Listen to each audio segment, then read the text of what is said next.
स्वाद बढ़ जाता है। या तो जो पहले से ही स्वादिष्ट रसदार फल होता है तोता उसमें चोंच लगाता है, और या तो जिसमें तोता चोंच लगाता है वो रसदार और हो जाता है। भागवत तो वैसे भी रसो वैसा साक्षात रस रूप ही है, लेकिन तोता मतलब सुख, भगवान सुखदेव जी ने अपनी चोंच लगा दी, अर्थात राजा परीक्षित को अपने मुखारविंद से सुना दिया तो और स्वादिष्ट हो गया और रस बढ़ गया। इसमें और विशेषता है आम के फल में, चाहे इसका कच्चा फल खाओ और चाहे पका हुआ खाओ, कच्चे फल का भी स्वाद लिया जाता है, चटनी बनाई जाती है, ऐसे नमक लगा के खाया जाता है। कई लोग सुसवाते जाते हो खाते जाते हैं, देखा होगा, बहुत अच्छा लगता है। और इसको भून करके भी इसका पना बना करके इसका पान किया जाता है। हमने एक व्यक्ति से पूछा, बूढ़े आदमी से, कि इसका पान आम का पना बना करके क्यों पिया जाता है?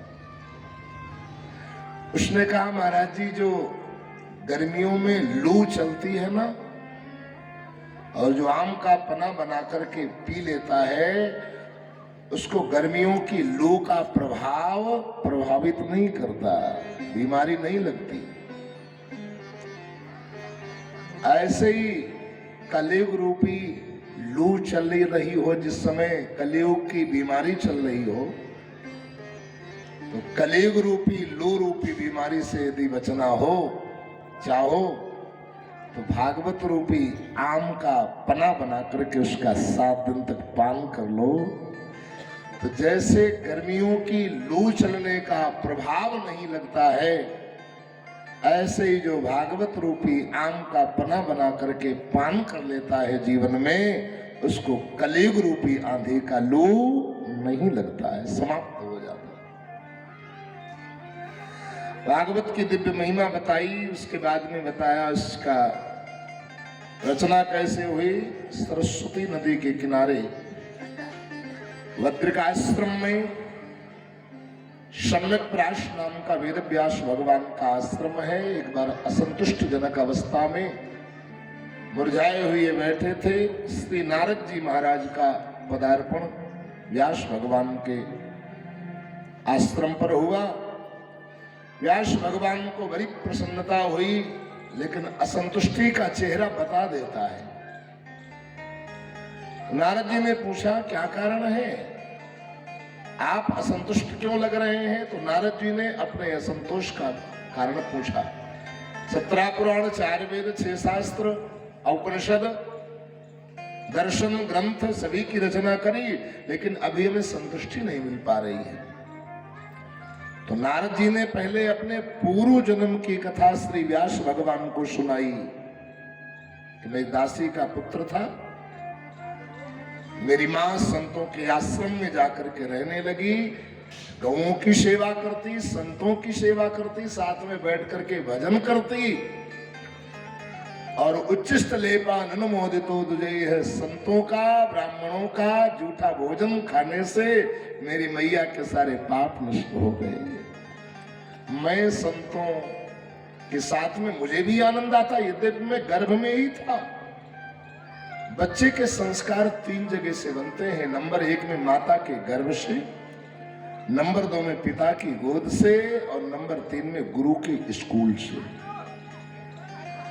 इसीलिए भागवत में पहले दिन बताया था 5 नियमों का पालन करना चाहिए। भागवत में आया है, जिस माता के गर्भ में संतान आ जाए, सत्यम शौचम दया दानम एक भुक्तम तु भोजनम। मेरा जन्म हुआ, संतों ने मेरा नाम रख दिया रामदास। मुझे भी बड़ा आनंद आता, भजन करते, भजन में भी करता, ताली बजाता, मंजीरा बजाता, हरिशरणम हरिशरणम, राधा कृष्ण राधा कृष्ण राधा कृष्ण। धीरे धीरे बड़ा हुआ, भजन में बड़ा आनंद आने लगा। एक दिन मेरे मन में आया कि कदाचित मेरी मां मर जाए तो मैं निश्चिंत होकर के भजन करूं।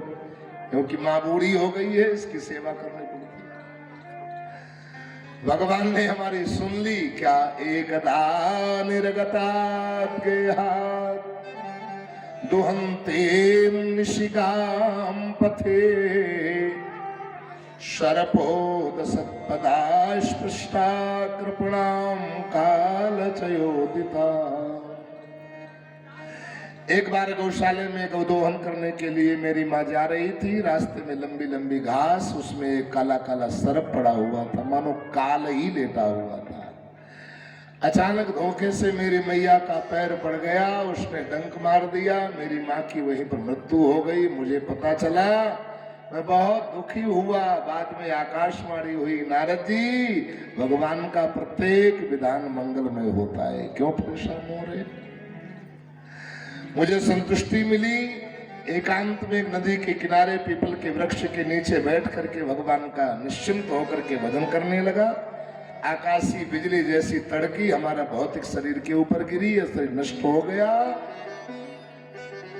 भगवान नारायण के धाम को गया। दोबारा मेरा जन्म ब्रह्मा जी के मानसिक पुत्रों में हुआ। ब्रह्मा जी ने मेरा नाम रखा नारद। देखो, नारद जी ने कहा, व्यास जी भगवान हरि के नाम की महिमा और संतों के सानिध्य और सत्संग की महिमा। कहा मैं एक दासी का बेटा था और भगवान हरि के नाम के कारण, संतों की कृपा के कारण, कहा मेरा जन्म ब्रह्मा जी के मानसिक पुत्रों में, इतना पवित्र जन्म हुआ।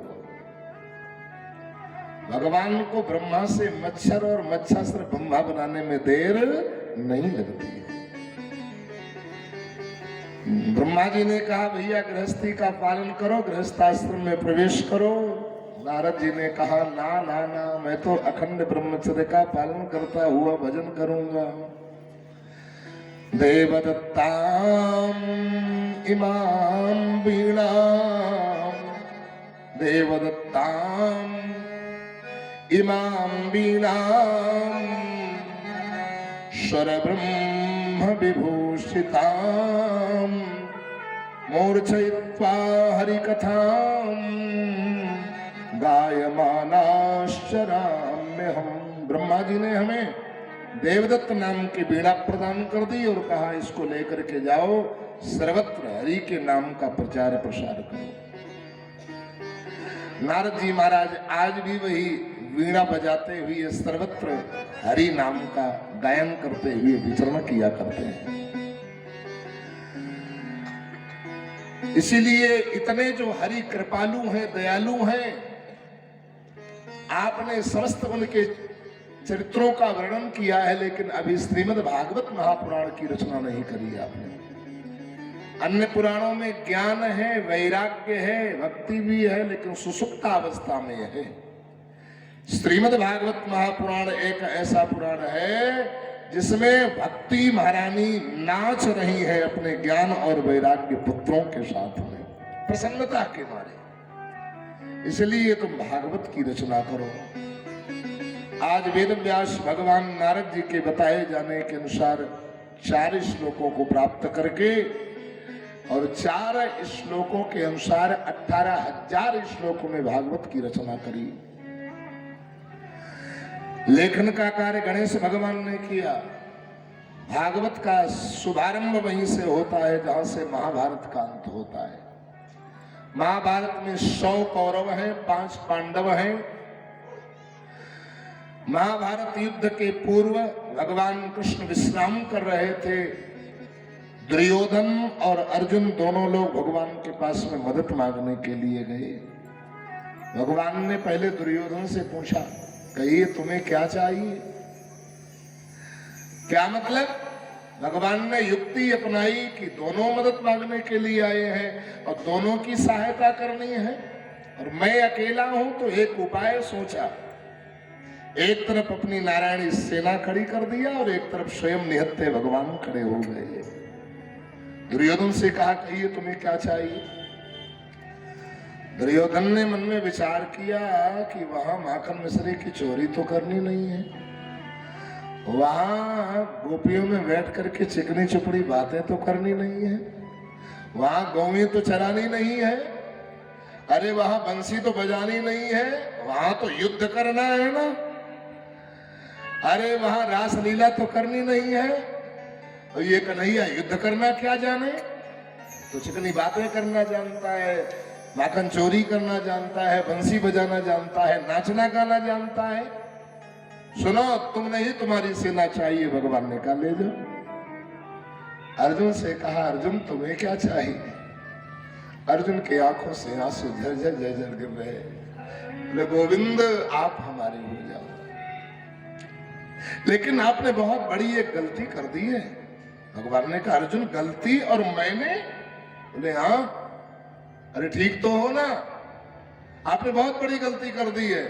भगवान ने कहा वही तो पूछ रहा हूं, ठीक तो हो ना, क्या मैंने गलती कर दी? आपने पहले दुर्योधन से मांगने के लिए क्यों कह दिया? कदाचित आपको वो मांग लेता तो मेरे पास में क्या बचता, मैं तो छिन जाता, लुट जाता।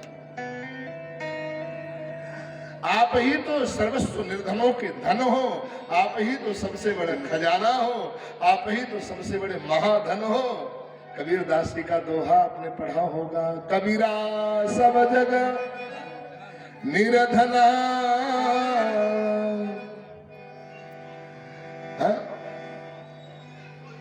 कबीरा सब जग निर्धना, धनवंता नहीं कोई, धनवंता सोई जानिए, जप राम श्याम धन हो। वही सबसे बड़ा धन, आप ही सबसे बड़े खजाना हो। मीराबाई कहती पायो जी मैंने राम रतन धन पायो। राधा हमारो धन, राधा श्री राधा से राधा, आप ही तो धन हो। आपने उनसे मांगने के लिए क्यों कह दिया? अर्जुन, भगवान ने कहा अर्जुन मैंने एक युक्ति का सहारा लिया। दुर्जनम प्रथमम वंदे सज्जनम तदनंतरम। आपके घर में, गांव में, मोहल्ले में, आपकी समिति में कोई दुष्ट आदमी हो, उसका सम्मान स्वागत पहले कर दो। कदाचित वो नाराज हो जाए अथवा दुष्ट है, वो आपको नुकसान पहुंचाएगा। और सज्जन तो बेचारा सज्जन है। भगवान ने कहा अर्जुन दुर्योधन है दुष्ट और तू है सज्जन, और मैं जानता हूं जो अभिमानी दुष्ट लोग होते वो मेरे से चाहते हैं, लेकिन मुझे नहीं चाहते। तो तुम्हारे जैसे जो सज्जन होते हैं वो मुझे चाहते हैं, इसलिए मैंने युक्ति अपनाई। महाभारत का युद्ध हुआ, सारी सेना मारी गई, 99 भाई मारे गए। दुर्योधन समरांगण में पड़ा पड़ा कराह रहा है। भीम ने गदा के द्वारा दुर्योधन का उर्दंड भेदन कर दिया, लेकिन 5 पांडवों के ऊपर बाल वाका नहीं हुआ। कोई भी एक बाल वाका नहीं कर पाया। जाको राखे साइया, मार सके ना को, जितने तारे गगन में, क्यों न उतने शत्रु हो। परमात्मा की कृपा जिसके ऊपर है उसका बाल वाका कौन कर सकता है। समरांगण में पड़ा पड़ा कराह रहा है। दुर्योधन के पास में गुरु द्रोणाचार्य का एक पुत्र है जिसका नाम है अश्वत्थामा। वो अश्वत्थामा गया और कहा अरे मित्रों, मेरे होते हुए ये आपकी हालत, बताओ मैं आपका क्या सहयोग, क्या सहायता, मदद करूं। दुर्योधन ने कहा मेरी सेना मारी गई, मेरे भाई मारे गए, इस बात का मुझे कष्ट नहीं है, लेकिन पांडव मात्र 5 हैं, एक का भी बाल वाका नहीं हुआ। कहने का मतलब दुर्योधन अपने दुख से दुखी नहीं हो रहा है, पांडवों के सुख से दुखी हो रहा है। दुर्योधन मार का हमारे समाज में कुछ लोग भी होते हैं जिनको अपने दुख का दुख कम और पड़ोसी के सुख का दुख ज्यादा होता है। कदाचित रात के 8 बजे लाइट चली गई, मम्मी ने अपने बेटे को भेजा, कहा जाओ बेटा देखो आंटी के यहाँ लाइट आ रही है। बच्चा दौड़ करके गया, देख करके बोला मम्मी आंटी के यहाँ भी लाइट नहीं आ रही है। तब तो मम्मी सुकून से बैठी है। और कदाचित बच्चे ने कह दिया मम्मी आंटी के यहाँ लाइट आ रही है, अब एकदम हड़बड़ाहट अंदर मच गई, कष्ट होने लगा, दिल उठने बैठने लगा। यदि हमारे यहाँ अंधेरा है तो उनके यहाँ लाइट क्यों आ रही? जाओ देखो, बात करो जरा। हम लोग कभी कभी अपने दुख से दुखी कम, दूसरे के सुख से दुखी बहुत ज्यादा हो जाएगा। कई लोग इतना तक पूजा पाठ तंत्र मंत्र पता नहीं क्या क्या करवाते हैं और भगवान से प्रार्थना करते हैं, मंदिर में जाते हैं, हे प्रभु इतने दिन हो गया अभी भी हमारी नौकरी नहीं लग पाई, इतने दिन आपकी पूजा आपके मंदिर आते हो गया अभी तक बेटे की शादी नहीं हो पाई, बेटी की शादी नहीं हो पाई, इतने दिन आपका दान पूर्ण हवन करते यज्ञ करते हो गया लेकिन अभी तक बहू की बेटा नहीं हो पाया, इतने दिन हो गया आपकी पूजा करते फिर भी अभी 4 व्हीलर नहीं आ पाई, एक ही मकान 1 मंजिल का और पड़ोसी गाड़ी पर चल रहा है और 2-2 मंजिल उसका मकान खड़ा हो गया, कुछ भी नहीं करता। अरे हमारे बहू के बच्चा नहीं पैदा करा पा रहे हो, हमारे बेटे की नौकरी नहीं लगवा पा रहे हो, हमारी बिटिया की शादी नहीं करवा पा रहे हो, पड़ोसी बढ़ता चला जा रहा है, कम से कम उसका सत्यानाश कर दो तो वो थोड़ा बहुत सुकून मिल जाए, वो भी तो नहीं कर पा रहे। ऐसा बहुत लोग चाहा करते हैं, कुछ लोग नाना प्रकार का तंत्र मंत्र किया करते हैं, ऐसा नहीं। आप जितना दूसरे को गिराने का प्रयास करते हैं उतना आप अपने लिए उठने का प्रयास कर दो, अपने आप बड़ा हो जाएगा। जो दूसरे को गिरा करके स्वयं उठता है वो बड़ा नहीं, बल्कि जो गिरे हुए को उठा करके आगे बढ़ता है वही बड़ा माना जाता है। अश्वत्थामा ने कहा ठीक है अभी मैं आ रहा हूं, पांडव एक की बात कर रहे हो, 5 को लेकर के आ रहा हूं। इधर विजय केसरी की प्रथम रात्रि है, भगवान ने 5 पांडवों को लिया, जंगल निकल गए शिविर से बाहर, सूनी सैया पर पांडवों की द्रौपदी के साथ 5 पुत्र लेटे हुए थे। क्रोधेन ज्ञान नाशा स्यात्, क्रोध में ज्ञान नष्ट हो जाता है। अश्वत्थामा ने नहीं जान पाया कि ये 5 पांडव हैं या द्रौपदी के 5 पुत्र हैं, क्योंकि मुखाकृति पिता से बेटे की मिल रही थी। हमारे यहाँ संत कहते हैं जिस गुरु से आकृति शिष्य की मिल रही हो प्रकृति, वही असली शिष्य होता है, और जिस बाप से आकृति और स्वभाव जिस बेटे में मिल रहा हो वही असली बेटा होता है। जाना यही 5 पांडव है, 5 पांडवों का गला काट लिया, ले जाकर के दुर्योधन को दिया। दुर्योधन ने 5 पांडवों का सिर मसल करके फेंक दिया, लेकिन बाद में मुखमंडल की ओर देखा, अरे राम, दुख को भी दुख लगा। मित्र तूने ये क्या किया है? 5 पांडव नहीं, ये तो द्रौपदी के 5 पुत्र हैं। तूने तो मेरे वंश में किसी को पानी देने वाला तक नहीं रखा। इन बेचारे अवैध बच्चों ने क्या बिगाड़ा था? दुर्योधन को श्राप और वरदान था, पहली बात तो मरेगा नहीं, और कदाचित मरेगा तो शोक हर्ष दोनों एक साथ में होंगे तो मरेगा। पांडवों को मरने का हर्ष हुआ, लेकिन बच्चों का शोक हुआ, दुर्योधन वहीं पर मृत्यु को प्राप्त हो गया। इधर सुनी सैया देखी द्रौपदी की आंखें खुली है, बड़ी जोर से विलाप किया, हा कृष्णो। अर्जुन के कानों में आवाज पड़ी, जहां प्रेम ज्यादा होता है वहां अनिष्ट की आशंका होती है। अर्जुन ने गोविंद से कहा, स्वामी सत्संग बंद करो, लगता है कोई द्रौपदी के ऊपर संकट आया है। हाथ पकड़ा और पकड़ करके आए तो देखा 5 पांडवों का पत्रों का धड़ पड़ा हुआ है और सिर गायब है, खून की धारा बह रही है। द्रौपदी बाल बिखराए हुई लेटी हुई है पितरों के ऊपर। कैसे जीऊंगी, हाय हाय क्या करूंगी, मेरे सामने 5 पुत्रों की ये हालत। अब जरा विचार करिए क्या स्थिति रही होगी उस माता द्रौपदी की, बहन द्रौपदी की। अर्जुन ने संकल्प किया, द्रौपदी मैं अभी जाता हूं, जिस पापी ने मेरे पुत्रों को मारा है उसको आपके सामने ला करके उसी के खून से अपने पुत्रों का तर्पण करूंगा, ऐसा संकल्प ले लिया। भगवान को लेकर के आए, अश्वत्थामा को पकड़ा और पकड़ करके जो है बांध करके खींचने लगे। भगवान ने कहा, अरे अर्जुन, इसको बांध क्यों रहे हो? तो उसको मार देना चाहिए। इसने पाप नहीं बल्कि महापाप किया है। मत्तम प्रमत्तौ न मत्तम शुक्तम बालम श्रियम जड़म प्रपन्नम विरतम भीतम नरिपुम हंति धर्मवित। धर्मवेत्ता लोग मतवाले को और पागल को, धनवान वाले को, मद वाले को, ऐसे को, और सोते हुए को, बालक को, स्त्रियों को, मूर्ख को, शरण में आए हुए को, खाली हाथ वाले को कभी मारते नहीं। कुछ लोगों के पास में पैसा, धन, पद ज्यादा बढ़ जाता है तो उसके मद में मत वाले हो जाते हैं। ऐसे को जान से नहीं मारना चाहिए, भागवत में लिखा।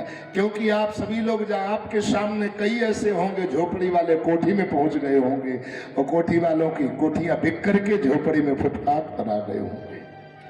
ये टिकाऊ नहीं है, आनी जानी है। कुछ लोग शराब आदि के नशे में उल्टा सीधा बोलना प्रारंभ कर देते हैं। ऐसे शराबी को भी मारना नहीं चाहिए। बहुत है? शराब आदि के नशे में उल्टा सीधा कुछ लोग बोल देते हैं। एक बार एक शराबी ससुराल को गया, पत्नी भाई के चली गई थी और जैसे वहां पी करके गया, अक्सर लोग पी लेते हैं जब ससुराल जाते हैं, तब पी करके गया। अब शाम को जब भोजन करने के लिए बैठा, तो भोजन कम करे, ससुर से कहा है, पापा की मम्मी भेजो, जल्दी भेजो, हमको साथ में ले जाना है। तो ससुर जी ने कहा, तुम बड़े मूर्ख हो, बदतमीज हो, हमारी बेटी को बहुत ज्यादा मारते हो, सताते हो, दुखी करते हो, इसलिए अभी अपनी बिटिया को नहीं भेजूंगा। शराब के नशे में शराबी भोजन कम करे तो कहा, भाई हम तुम्हारी बिटिया काहे मारेंगे? है? बोलो, हम तुम्हारी बिटिया काहे मारेंगे?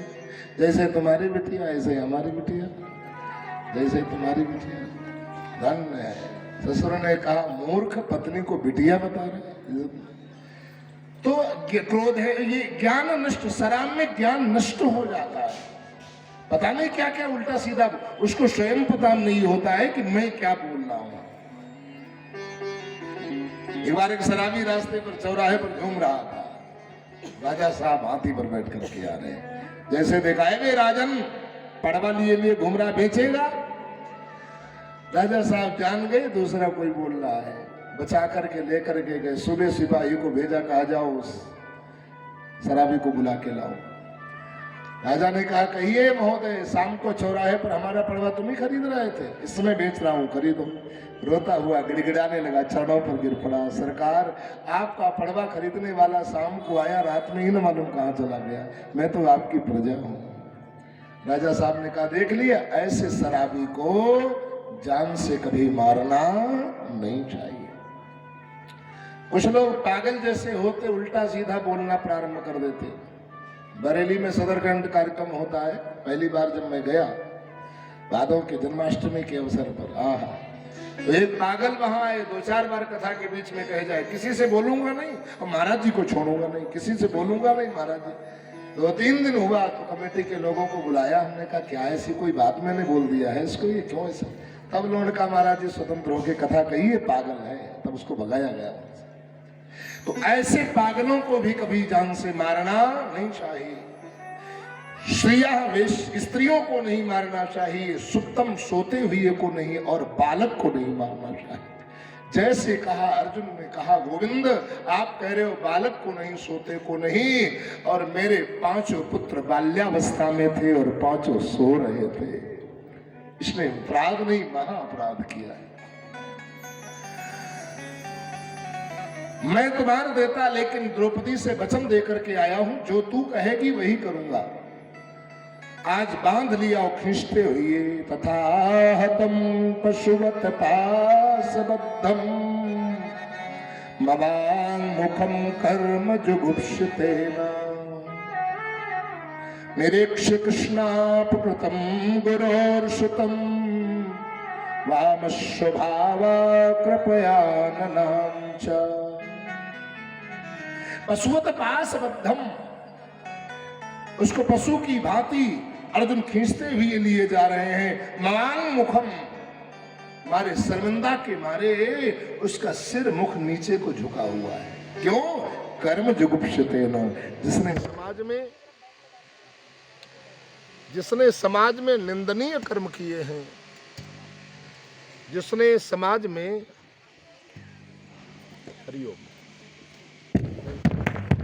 जिसने समाज में निंदनीय कर्म किए हैं, वो कभी सिर उठा करके ऊंची आवाज में नहीं बोल सकता और सिर उठा करके समाज में चल नहीं सकता। जैसे द्रौपदी ने देखा, आवाज लगाई, मुच्यताम मुच्यताम ऐसा ब्राह्मण नितराम गुरु। अरे स्वामी छोड़ो छोड़ो छोड़ो, अभी तो 5 पुत्र ही मरे हुए हैं, क्या पूरा वंश नष्ट करना चाहते हो क्या?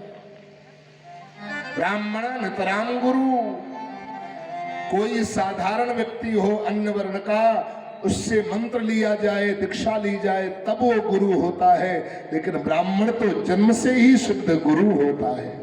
और दूसरी बात, ये गुरु द्रोणाचार्य का पुत्र है। गुरु का पुत्र भी गुरु के समान ही होता है। ये बात सुनो, कदाचित किसी जंगल में आग लग जाए, आग का लगा हुआ जंगल दोबारा हरा भरा हो जाता है, लेकिन जिस परिवार के ऊपर ब्राह्मण की संत की क्रोधाग्नि लग गई है, वो तो सदा सदा के लिए नष्ट हो जाता है। छोड़ो छोड़ो छोड़ो। भीम ने कहा, अरे देवी, आपको इसके ऊपर बहुत बड़ी दया आ रही है, ऐसा क्यों? द्रौपदी ने कहा, स्वामी, हमें इसके ऊपर दया नहीं, इसकी माता कृपी के ऊपर दया आ रही है।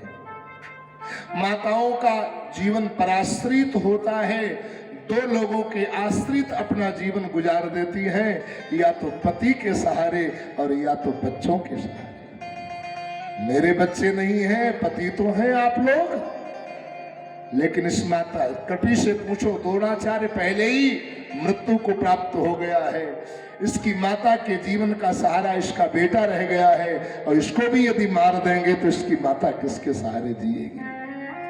इसलिए स्वामी छोड़ो छोड़ो छोड़ो। अरे इसको मारने से क्या हमारे पुत्र वापस आ जाएंगे क्या?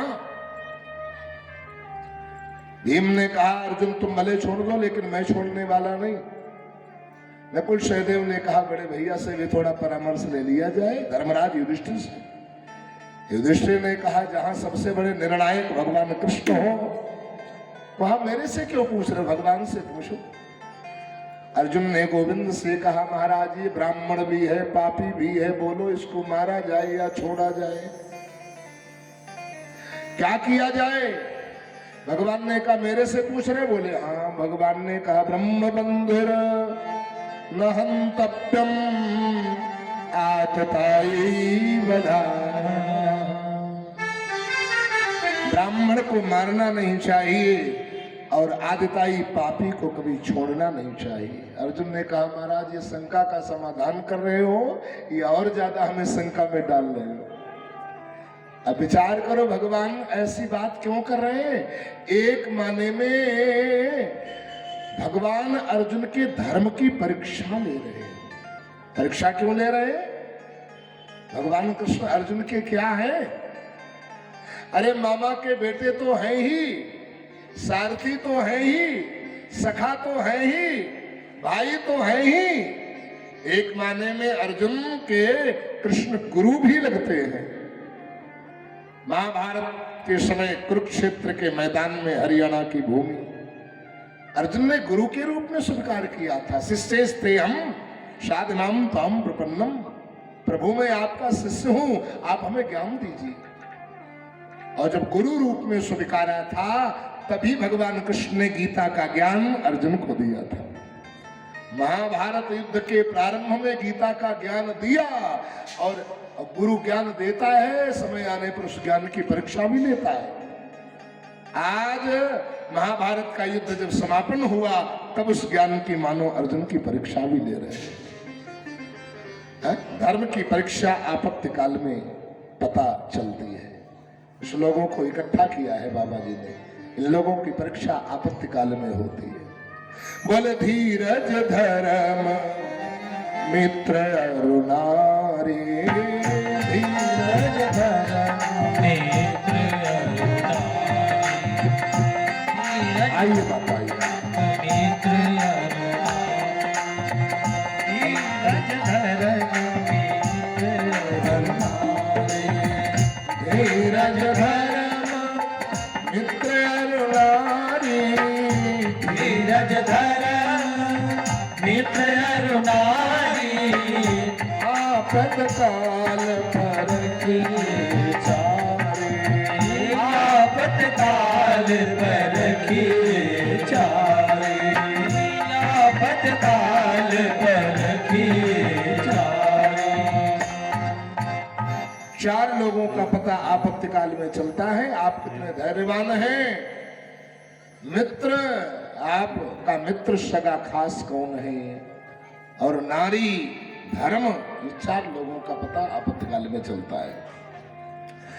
आज भगवान अर्जुन ने कहा, गोविंद आप शंका का समाधान कर रहे हो या और ज्यादा हमें शंका में डाल रहे हो? हा? अरे हर समय आप विनोद मत किया करो। भगवान ने कहा, मैं दोनों बातें करता हूं, इसलिए कदाचित ब्राह्मण से कोई अपराध हो जाए तो उसको जान से नहीं मारना चाहिए, उसका अपमान कर देना चाहिए।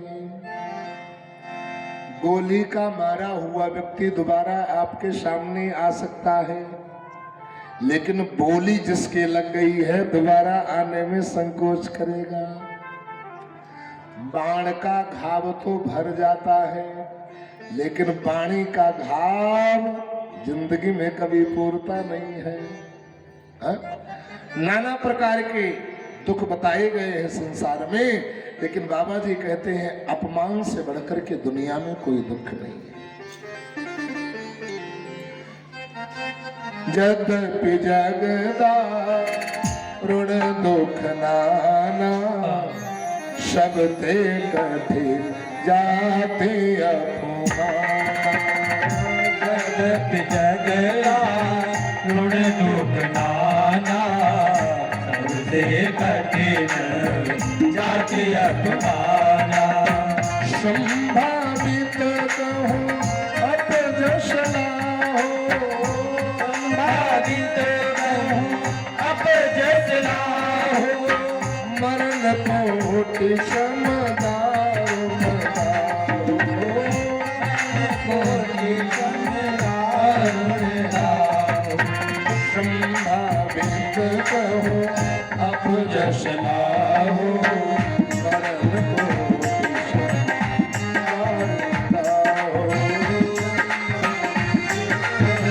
अपजस ना हो।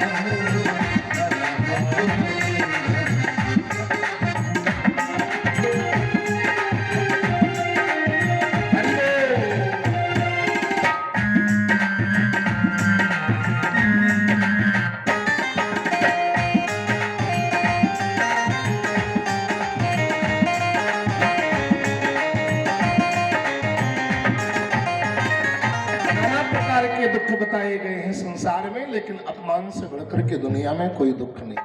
गीता में भगवान कहते हैं, संभावितस्य चाकीर्ति मरणाधितिर उच्चते है। महापुरुष के लिए अपमान मृत्यु से भी बेहतर मार है। अश्वत्थामा के सिर पर लगी हुई मणि को उतार लिया, वहां से भगा दिया। अश्वत्थामा ने ब्रह्मास्त्र छोड़ा, अर्जुन की ओर 200 दिशाओं को जलाता हुआ आ रहा है। भगवान की प्रार्थना करी, भगवान ने नारायणास्त्र के द्वारा ब्रह्मास्त्र को वापस किया है। अश्वत्थामा और ज्यादा खींच गया, अब न रहेगा बांस न बजेगी बांसुरी। वैसे तो कोई परिवार में बालक होने वाला नहीं है, लेकिन जो अभिमन्यु की पत्नी है उत्तरा देवी, उसके गर्भ में शिशु पल रहा है।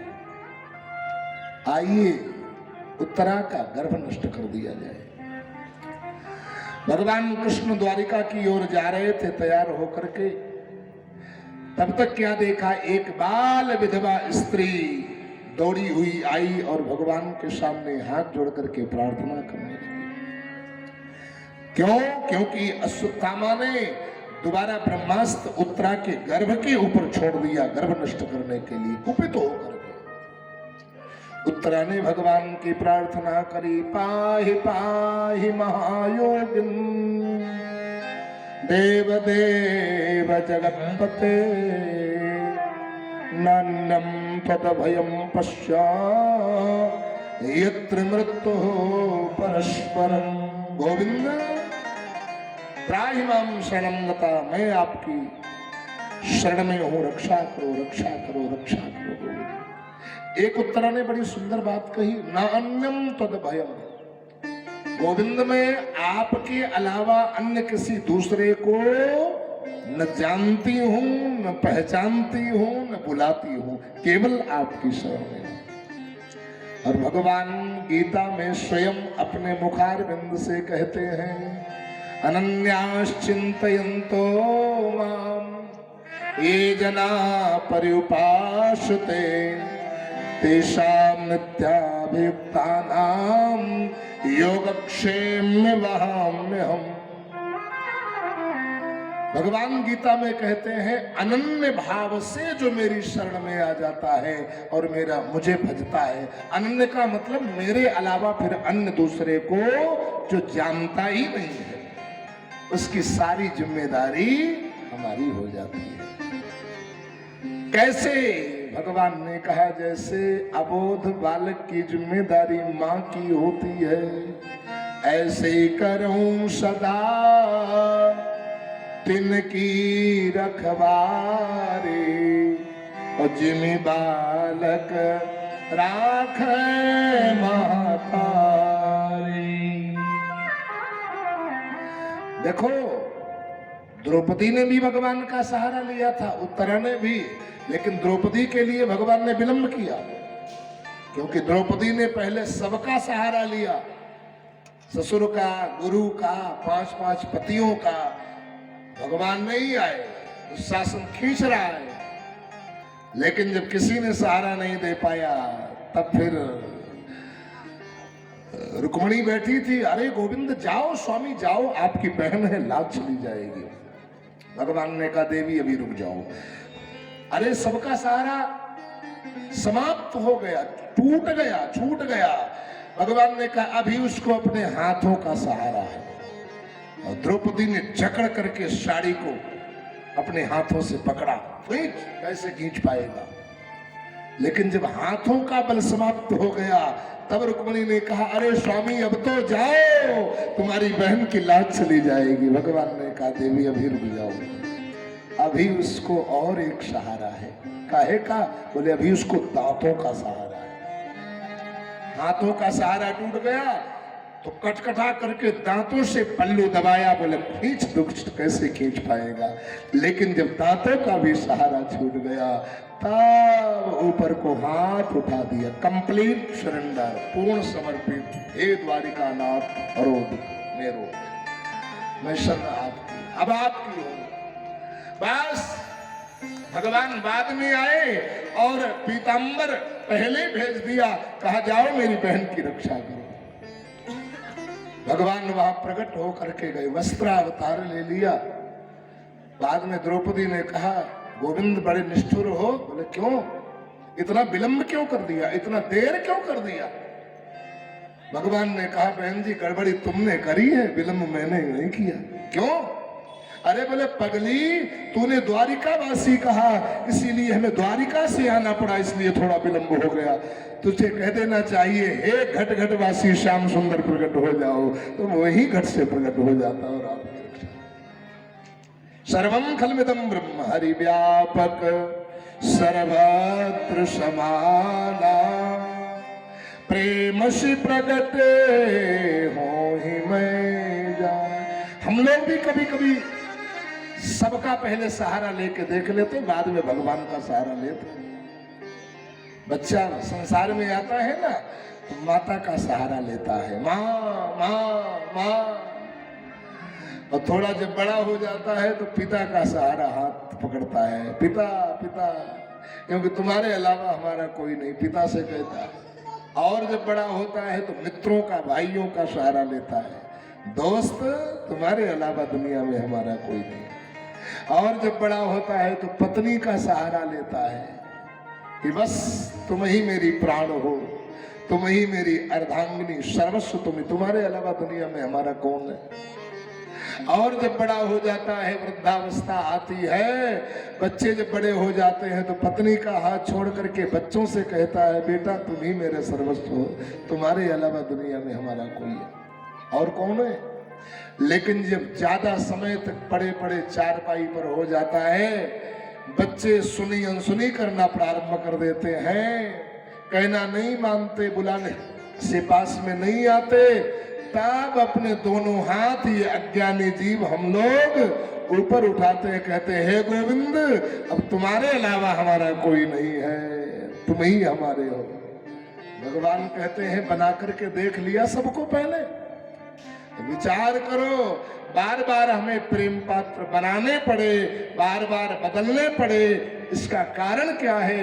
एक ही कारण है, संत कहते हैं, आपने अपने असली सच्चे प्रेम पात्र का चयन नहीं कर पाया, इसलिए बार बार बदलने पड़ रहे हैं। वास्तविकता तो ये है माता बहनों भाइयों, हरि से बढ़कर के हमारा और दुनिया में कोई सहारा नहीं है, सच्चा साथी नहीं है, और दुनिया वालों से बढ़कर के दुनिया में कोई धोखेबाज नहीं है, धोखेबाज नहीं। इसलिए व्यवहार दुनिया वालों से किया जाए, लेकिन हृदय से सच्चा प्यार अपने हरि से किया जाए, अपने भगवान से किया जाए, है? अपने भगवान से किया जाए। लेकिन जब तक ये भ्रम रहता है ना, जब तक ये भ्रम रहता है, जब तक धर्म रहता है तब तक समझ में नहीं आता, कितना भी समझाया जाए कि भ्रम टूटता। भगवान ही भ्रम तोड़ते भी हैं, भ्रम तोड़ते भी हैं। अरे उसने हमारे साथ धोखा किया, अरे धोखा क्या किया, बोले दगा दे दिया, बोले दगा नहीं दिया, अब धोखा नहीं दिया, धोखे में पहले थे तुम, अब तो उसने अपना वास्तविक रूप तुम्हारे सामने प्रकट कर दिया, अब धोखे से दूर हो गए, अब वास्तविकता का परिचय करा दिया। कल एक बार कुछ लोगों ने कहा, जैसे कल कुछ से आए थे, भगत आए थे, तो अखरोट या संतरासी या कुछ बादाम, तो किसी ने कहा महाराज जी 5-5, 4-4 घंटा बोलते हो, कभी अखरोट खाया करो, दिमाग खुलता है। एक ने कहा बादाम काजू खाया करो, दिमाग खुलता है। एक ने कहा च्यवनप्राश खाया करो, दिमाग खुलता है। एक ने कहा सेब खाया करो, दिमाग खुलता है। हमने कहा न तो अखरोट से दिमाग खुलता है, न काजू पिस्ता से दिमाग खुलता है, दिमाग तो ठोकर खाने से खुलता है। जब तक आदमी ठोकर नहीं खाता है तब तक उसका दिमाग खुलता नहीं। आज श्री राम उत्तरा ने भगवान कृष्ण की प्रार्थना करी, और बड़ी सुंदर एक बात उत्तरा ने कही। उत्तरा ने कही, गोविंद जहां मैं कर्म मरने वाली हो तो आज ही मर जाऊं, क्योंकि पति रहित जीवन हमारे लिए तो बाहर ही है, संसार में हमारा है ही कौन आपके अलावा। पति पत्नी का जोड़ा बिछुड़ जाए, अरे राम राम, कितना भी सुख। माता भगवती सीता जी कहती हैं, प्राणनाथ तुम बिन जग माही, मोह कह सुखद कतहो कछु नाहि, भोग रोग शम भूषण भारो, जम जात ना सरिस संसार। सीता माँ कहती है, स्वामी पति कहीं बिलग हो जाए, अलग हो जाए, पति रहित जीवन हो जाए, तो ये जो आभूषण है ना, इन पे गुस्सा आती है, भार जैसे लगते हैं, और संसार के दुनिया के भोग ये रोग जैसे लगते हैं। कितना भी काजू पिस्ते बादाम मलाई खाया जाए, लेकिन टेंशन दिमाग में आ जाती है तो शरीर गिरना शुरू हो जाता है, एकदम टूटना प्रारंभ हो जाता है। कितना भी दवाइयां खाई जाए, कितना भी बादाम रोगन के मालिश की जाए, तेल लगाया जाए, कितना भी टॉनिक ली जाए, लेकिन जब मन में अशांति, मन में संतुष्टि नहीं होती है तो कोई भी सुखी नहीं कर सकता है। उत्तरा ने कहा, हमारे लिए तो जीवन पथ रहित भार ही है, लेकिन कदाचित बच्चा न कहीं मर जाए, इसलिए आप इस बच्चे की रक्षा करो। कामं देह तुम आमनाथ मामे गर्भो निपातताम, हमारे शिशु की बच्चे की रक्षा करो, नहीं तो आपकी बदनामी होगी। भगवान ने कहा बहू रानी बड़ी होशियार हो, अरे बच्चा सुरक्षित तो तभी रहेगा जब जच्चा सुरक्षित रहेगा, और तुम ही मर जाओगी तो बच्चा कैसे बचेगा।